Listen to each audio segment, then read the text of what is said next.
सब लोगों को मेरा प्रणाम। मैं आपका मित्र देवेश द्विवेदी, हस्तरेखा विशेषज्ञ। फिर आपके बीच में एक मैं नया लेसन लेके आया हूँ। आज ओरली मैं आपको पढ़ाऊंगा। ये ओरली लेसन है। इससे पहले हमने अंगूठे के अशुभ चिन्ह और कैसे कैसे यहाँ पे बाल होते हैं उसके बारे में पढ़ा हुआ है। आज हम पढ़ेंगे चंद्र चिन्ह कि अंगूठों पे देखे होंगे आपके चंद्र चिन्ह पाए जाते हैं। जैसे मैंने बोर्ड में लिखा हुआ है चंद्र चिन्ह, छोटा चंद्र चिन्ह, बड़ा चंद्र चिन्ह, मध्यम चंद्र चिन्ह होता है कि मतलब हमारे यहाँ पे अंगूठे देख, जैसे अंगूठा है मेरा, देखिए यहाँ पे ऐसे चंद्र चिन्ह बना हुआ है ना। तो इसी के बारे में आज हम लोग चर्चा करने जा रहे हैं कि अगर अंगूठों पे चंद्र चिन्ह बना हो तो कैसा कैसा फल इंसान को मिलता है और आप क्या क्या देखिए उसको बता सकते हैं। तो सबसे पहले हम छोटे चंद्र चिन्ह के बारे में बात करते हैं। तो क्या बोला गया है छोटे चंद्र चिन्ह के बारे में? यदि किसी मनुष्य के हाथों में अंगूठे से लेकर कनिष्ठिका उंगली प्रयत्न तक छोटे चंद्र चिन्ह नाखून पर विद्यमान हो तो उस मनुष्य का हृदय कमजोर होता है। कहने का अर्थ ये हुआ कि यहाँ से लेके यहाँ तक कनिष्ठिका उंगली तक अगर छोटा चंद्र चिन्ह विद्यमान हो अंगूठे पे तो उसका हृदय जो होता है वो कमजोर होता है। आप ये देख के बता सकते हैं छोटे अगर चंद्र चिन्ह जिसका बना हो। फिर हम बड़े चंद्र चिन्ह के बारे में बात करते हैं जिसका बड़ा चिन्ह। यदि यही चंद्र चिन्ह किसी हाथ में काफी बड़े रूप से विद्यमान हो तो मनुष्य को पसीना बहुत आता है और पानी से भय खाता है।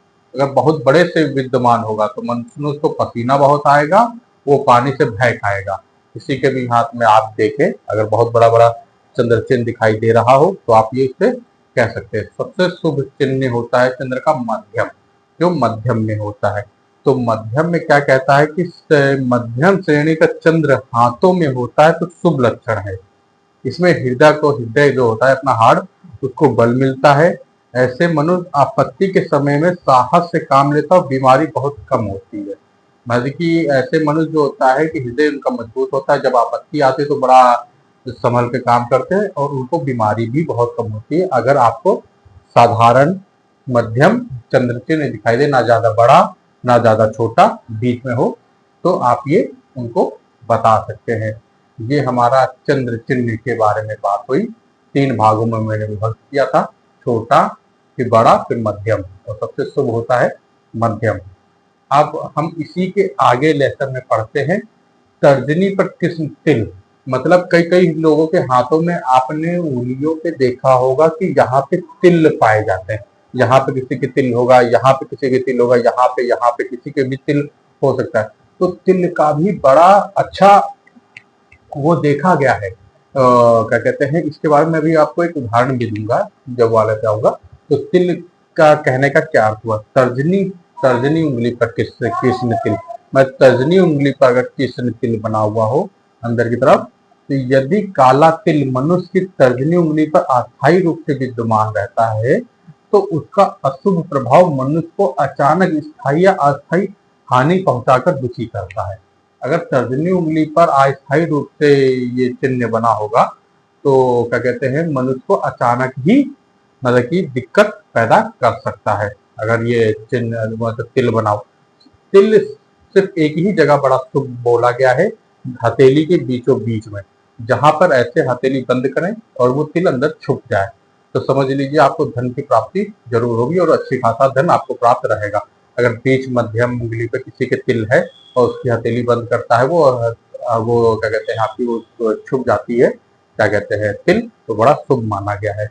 और सारी उंगलियों पे और उस पे मतलब ज्यादातर अशुभ ही देखा गया है तिलों पे।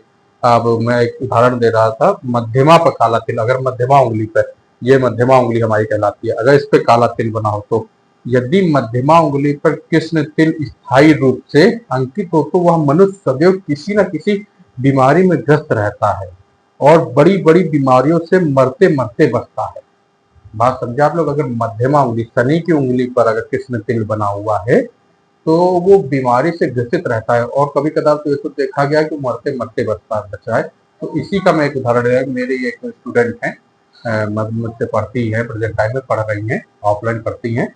तो उनके उंगली पे मध्यमा ही उंगली पे उनके वो काला तिल है और अभी 4-5 महीने पहले ही उनका बहुत बड़ा ऑपरेशन हुआ है, पेट का ऑपरेशन हुआ है, तो बड़ा कष्टदायक में रही हैं और अभी भी उनकी दवाई बीमारी है, उनकी दवा चलती रहती है, थायराइड है उनको प्रेजेंट टाइम में और पेट में कोई बहुत बड़ी दिक्कत हुई थी, तो उसका ऑपरेशन भी हमने करवाया था, तो बहुत ही मतलब बचते-बचते बहुत सीरियस थी, बस आई हुई है, सीरियस हो गए, अब बिल्कुल ठीक है, उनकी लेकिन दवाएँ चलती हैं।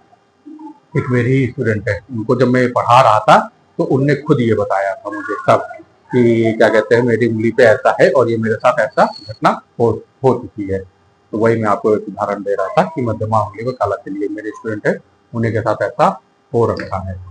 तो ये आप देख के बता भी सकते हैं, पढ़ाते-पढ़ाते उन्होंने खुद बताया था, मध्यमा उंगली पर काला तिल हो गया। फिर हम उसके बाद आते हैं अनामिका पर कृष्ण तिल, अनामिका।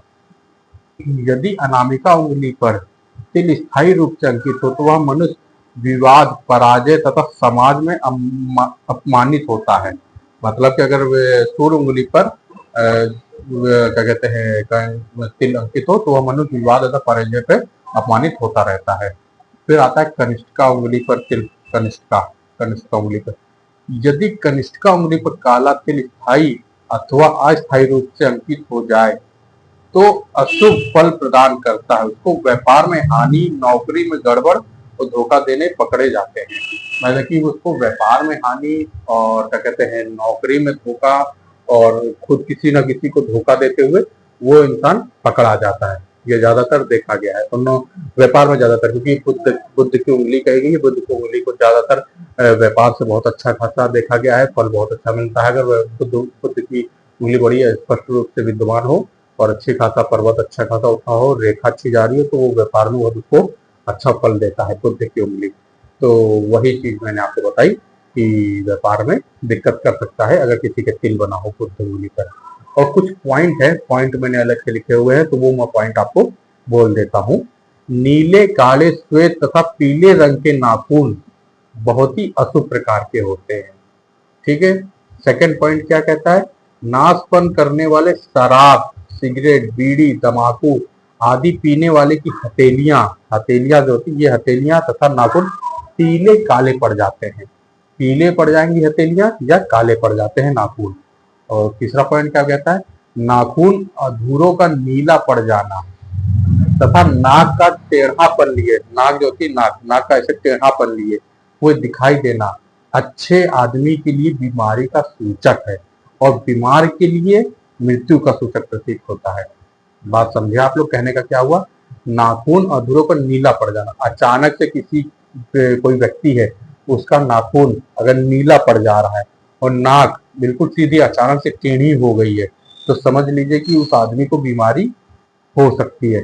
अगर वो बीमारी से पहले ग्रसित है तो अचानक से अगर व्यक्ति का नाखून टेढ़ा नाक टेढ़ा पड़ गया, नाखून नीला पड़ रहा है तो समझिए उसको मृत्यु भी हो सकती है। तो ये आज मेरे को आपको बताना था। आज हमने कनिष्ठिका पर तिल और तिल के बारे में और क्या कहते हैं चंद्र चिन्ह के बारे में आज हमने पढ़ाई की है। तो आज मैं यहीं तक पढ़ाता हूँ आपको और इसको आप लोग नोट बना के लिख भी सकते हैं और किसी को भी जरूरत हो उससे संबंधित कुछ भी पूछना हो तो मुझसे संपर्क कर सकते हैं और जैसा हो फिर आप लोग बताइएगा। सब लोगों को मेरा प्रणाम। राधे राधे।